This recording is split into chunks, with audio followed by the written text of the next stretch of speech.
আনিয়া আজকে ব্লগটা। তো গাইস, আমরা এখন বাগানবিলাস ফুল গাছটা নিয়ে আসছি। এটা ছাদের মধ্যে ছিল 1 বছর যাবৎ।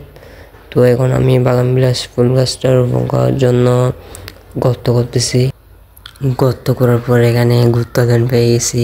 অনেক বছর আগে কোরবানি গরুর হাড়গুলো এখানে পুঁতে দিয়েছিলাম। এখন এগুলো পাইছি। এখন এগুলো নিয়ে এক পাশে পুঁতে দিচ্ছি। পুঁতে দেওয়ার পর আমি বাগানবিলাস ফুলটা আবার আরেকটা পাইছি। একটা পুঁতে দেওয়ার পর আরেকটা পাইছি।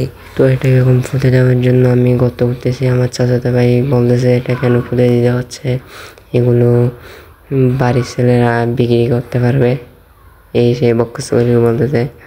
কারণ এগুলো তো বিক্রি করলে কোরবানি আর বিক্রি করলে গুনাহ,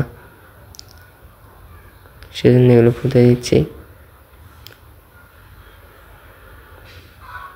এর পাশে পুঁতে দিচ্ছি কারণ এখানে বাগানবিলাস ফুল গাছ রোপণ করার পরে দেখতে আর কিছু রোপণ করতে পারবো না।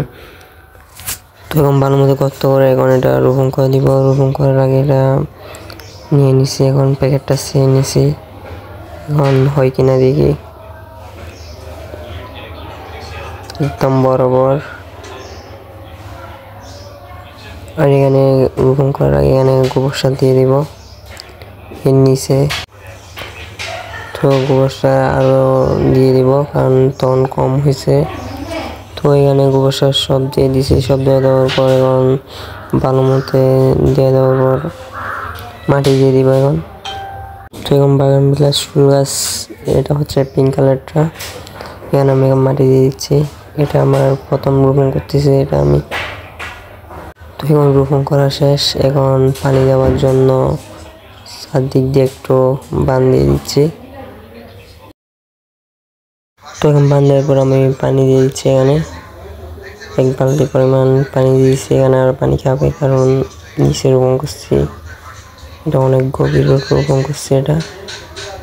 দেখুন পানি সবগুলো খেয়ে কি অবস্থা হয়ে গেছে। আর এটা উপরে ওঠার জন্য রশি দিয়ে বাঁধে দিচ্ছে এখানে উপরে। তো আপনার রশি দিয়ে বাঁধে দিতে পারেন, না তুলে নেট দিতে পারেন। তো এখন এখানে একটা বাঁশ দিয়ে দিচ্ছি, এটা ভেঙে না দেওয়ার জন্য। আমার চাচা ভাই এখানে কাটা দিয়ে দিচ্ছে ছোট বাচ্চাদের ফুল না ছিঁড়ার জন্য। তো আজকের ব্লগের মধ্যে শেষ। আসসালামু আলাইকুম।